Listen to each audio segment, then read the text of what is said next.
Pronto. Daquilo que eu partilhei aqui, o vídeo, esperava que fosse algo curto, mas há muita conversa dentro deste mundo de operador, né? Porque nós que vamos desenhar uma infraestrutura que vai carregar o transporte de um ponto para outro. Nós olhamos quais são as conexões, ou seja, qual é o end node, o equipamento que nós vamos interligar para consumir a informação, ou o equipamento que nós vamos entregar para processar a informação.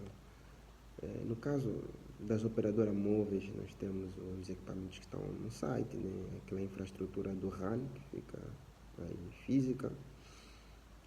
Hoje, não muito na nossa região, aqui em África, em Angola especificamente, nós não adotamos muito aquela arquitetura 5G que temos aí o CU e o DU. Nós temos uma infraestrutura única, ou seja, o CU e o DU ele vem acoplado numa única infraestrutura no site. Ou seja, temos aqui a BBU que vai conectar com o roteador. E a BBU que interliga com as infraestruturas que ficam aí na torre, como o RRU. Então, ao levarmos o tráfego todo para o core, nós estamos no acesso, vamos supor, estamos no acesso com o nosso equipamento, por exemplo, o 7250 da Nokia, o XR na versão R6. E vamos ter na agregação um outro equipamento, né, que também tem que lidar com alta demanda de tráfego. No exemplo, nós estávamos a falar do Nokia, do Juniper MX480, mas em cenários reais, essa questão de multivendor não é uma conversa saudável. Nós tendemos sempre a alinhar os modelos que são usados desde o acesso até ao core. E falando do core também tem lá as suas divisões. E quando fala-se core, tem o core transporte, tem o core para trânsito do tráfego de eBGP, que vai nos interligar com a rede externa para a internet. E temos o core que é para interligar a infraestrutura da rede LTE, 5G, onde estaremos a inserir a infraestrutura Span and Leaf, ou seja, DC Fabric. E tem muita divisão, mesmo na parte do core que temos lá no data center, mas o core que eu considero aqui essencial para aquilo que acabamos de contribuir é o core que concentra todo o tráfego da rede externa, que seja para a rede móvel, é o tráfego que vem dos routers que estão no site, que passam pelos agregadores e vão até ao equipamento que está no core para o transporte. Esse equipamento que está no data center, ou seja, o elemento core da parte do transporte, também entrega o tráfego para outros elementos que vão fazer chegar até ao core que interliga a infraestrutura do 5G, o 3G, o 4G, tudo já é virtualizado. Então, vamos falar sempre da conversa do Spanning Leaf. E também tem o core, conforme eu disse, para o peering, para os IP transit, né, para conectar com os IXPs. Então, também tem outro equipamento que também é uma outra conversa um pouco diferente com esses elementos que nós temos no core do transporte. E pronto, a arquitetura para os ISP, que não tem no seu core o serviço de telefonia, e também muda um pouquinho, muda só um pouquinho. Principalmente para aqueles que fazem GPON, falar do FTTH, também muda um pouco o cenário da arquitetura, porque conforme vocês sabem, o GPON ele roda sobre elementos que comportam a rede OTN, né? Que é os elementos óticos, que uma OLT, naquela porta, ele gera uma potência que transmite o sinal até a um nível de hierarquia que não exceda por aí uns 20 quilômetros, né? Porque aí vamos fazer as divisões, porque entra um ponto, depois splitter daqui, splitter dali, para entregar os serviços para os clientes através das ONT. E só o facto de haver essa diferença de arquitetura de rede, porque a rede Ethernet ela obedece uma arquitetura bem flexível em relação ao GPON. GPON você tem que saber quais são as limitações da própria tecnologia para você poder projetar bem os equipamentos que vão te ajudar na gestão dos serviços. A rede ela só é complexa quando nós queremos misturar tudo, queremos fazer tudo numa única infraestrutura, física principalmente. Mas quando nós trabalhamos bem a física para fazer aí o slice, que fala-se muito no 5G, criar várias camadas que são gerenciadas através de vários túneis, ou seja, VPN de camada 2, camada 3, e já fica muito mais flexível.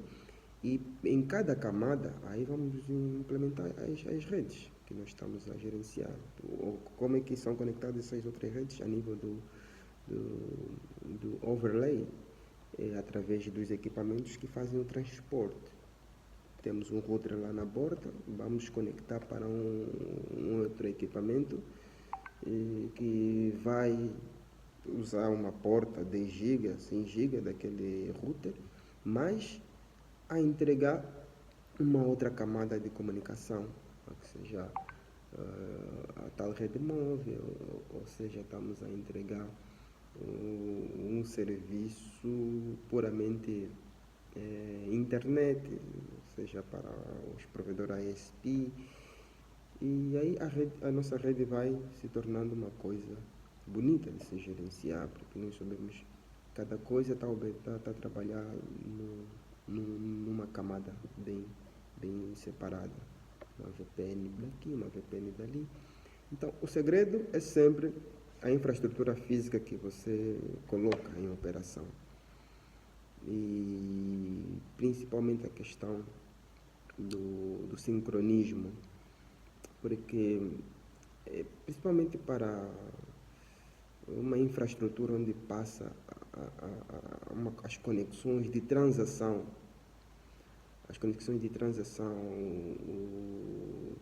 por exemplo, as plataformas que controlam todo o processo de pagamento. Quando há alguma falha, os servidores eles precisam coletar, ou seja, analisar as informações de cada evento que ocorreu. E esses eventos que ocorreram, por exemplo, de onde o processo de comunicação começou até chegar aos equipamentos do core, cada equipamento ele recolheu uma informação, ou cada equipamento registrou uma informação. Se o time em cada equipamento não estiver sincronizado, nós teremos recolha de dados que cada um vai apresentar tempos diferentes. E tempos diferentes, seja a aplicação mais avançada que você tiver lá na tua rede, não vai conseguir cruzar os dados e vai dar erro. Porque o log do equipamento lá da parte de acesso tem datas diferentes, o da agregação, se calhar nem está sincronizado, nem está a funcionar, e você não consegue fazer o track de uma ocorrência que invalidou o processo de pagamento, que deixou a aplicação indisponível. O sincronismo, ela resolve uma série de problemas, mesmo na questão do enfileiramento de dados, né? Questão do QoS. Eu já disse, cheguei a falar quase a terminar aí a segunda parte do vídeo, que você vai olhar na capacidade do teu equipamento, o roteador, vai dizer, pô, ele é bom, porta 100 GB, tá bom, 100 GB. Quando você vai bem ao fundo sobre a arquitetura daquele equipamento, como é que essas 5 ou 6 portas 100 GB, e cada uma placa, elas intercomunicam, porque você está vendo a placa, na parte frontal do teu equipamento são 6 portas 100 GB e umas tantas, vamos supor, 20, 10 GB. Mas por estarem placas separadas, fisicamente essas portas, eles têm um barramento que lhes interliga com um chip. Esse chip, os ASIC, eles também estão distribuídos dentro da tua placa. Então, eles estão interconectados através de barramentos. E esses barramentos também eles obedecem a um limite de capacidade. Você precisa saber isso para depois perceber por que mesmo com as tuas tantas portas de 100 GB, em alto fluxo de dados, por exemplo, em 4 ou 3 portas a fazerem 300 de velocidade, está a ocorrer drops daqui, drops dali, porque você se calhar não percebeu que o teu backplane, o teu router, ele está limitado se calhar a trafegar só até 200 GB. Então, aí você começa a perceber, poxa, esse equipamento que eu pus nesta camada da parte da agregação, apesar de ter tantas portas 100 GB, mas ele é um problema quando eu estiver a lidar com alto fluxo de dados, onde não a questão do speed, mas a questão do throughput, a questão do fluxo de dados, né? Estás a receber bilhões de pacotes. E este pacote, esta quantidade de pacotes, o teu equipamento, através do backplane, né? Aí no Fabric Card,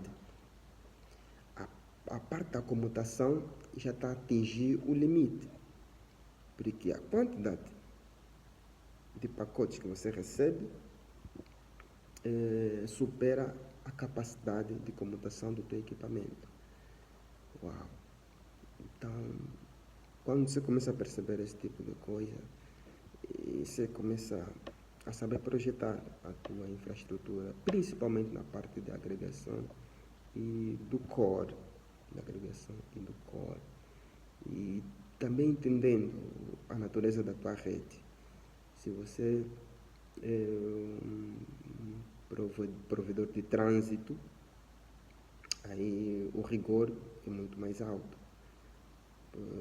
Aqui nós na África temos a África do Sul, Nigéria, principalmente esses dois, que são dos países que concentram um volume de dados extremamente alto, também por causa da maturidade do mercado deles, diferente de outros países daqui de África, eles já estão muito mais maduros, o consumo dos próprios serviços já é muito mais alto,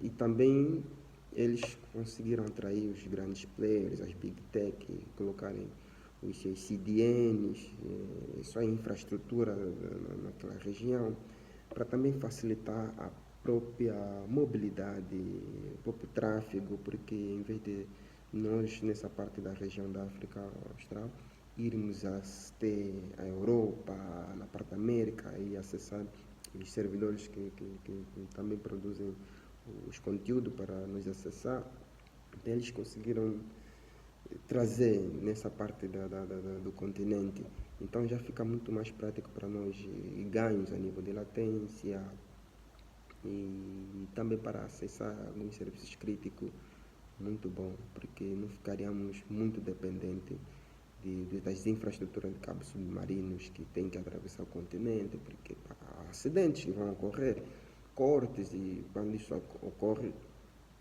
ficamos isolados de um ponto e com certeza que o ponto que está disponível, o nível de tráfego vai aumentar. E aumentando, estamos a falar de uma infraestrutura que vai começar a trabalhar dentro já dos limites. E quem que sofre? Sofremos nós aqui que estamos muito distantes, né? Estamos muito distantes e os que estão muito mais próximos, eles conseguem ter mais opções de acesso, né?